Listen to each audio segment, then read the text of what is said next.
Hi, this is Candace with an altered steampunk dreampunk clock. First, I want to show you the clock before it was changed. So here's the before.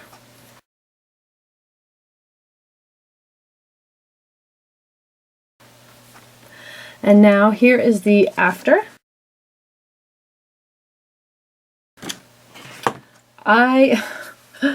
What's funny is this green on the legs and back here is I painted over everything and left a little bit of the green showing, and I had painted over this and then ended up painting it over. I tried to spray it with alcohol inks or with inks, and it didn't take.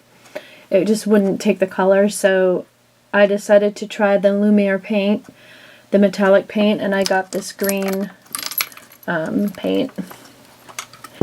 So I wanted to make a lot of movement in this. I used a lot of rub and buff and a lot of old watch parts.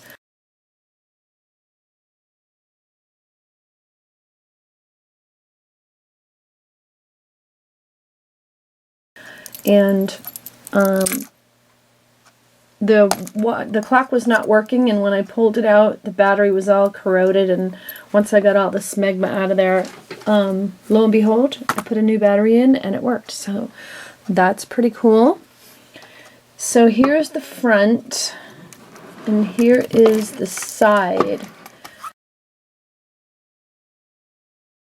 I've got this is a Tim Holtz die cut. That right there is coming off. I can feel it. Okay.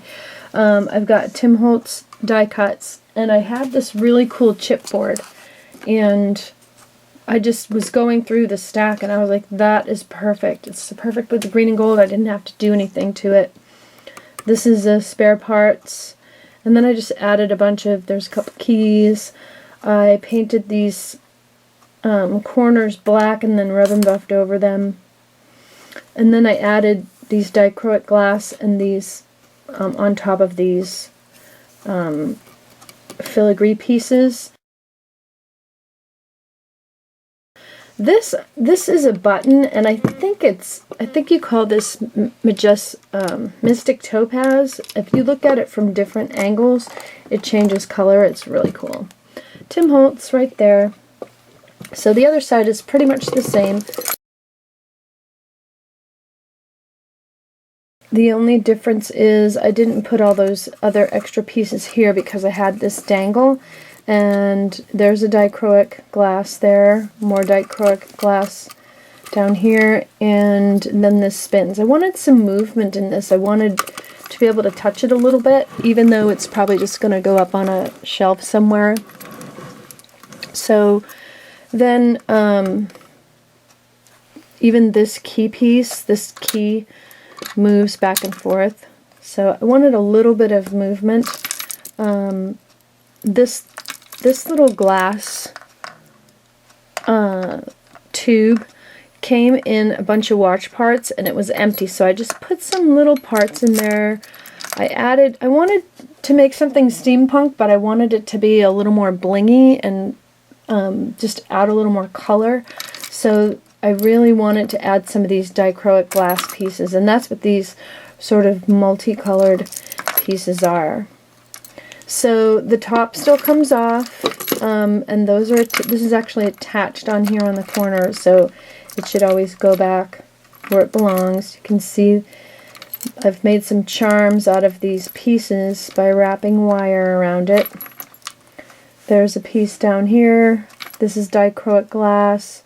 Behind there, the square is a dichroic glass. There's a Tim Holtz piece, and then these are just pieces from lots that I got from watch pieces. I added these up here too. They're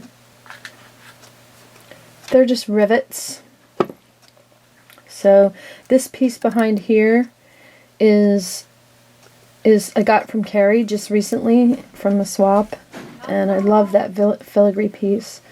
And then this is dichroic glass, and then a Recollections metal flower. So there it is, and I might I'm going to probably, possibly do steampunk mail art for next month, and if I do, this just might be the giveaway for it. So thanks for watching, and your comments are welcome.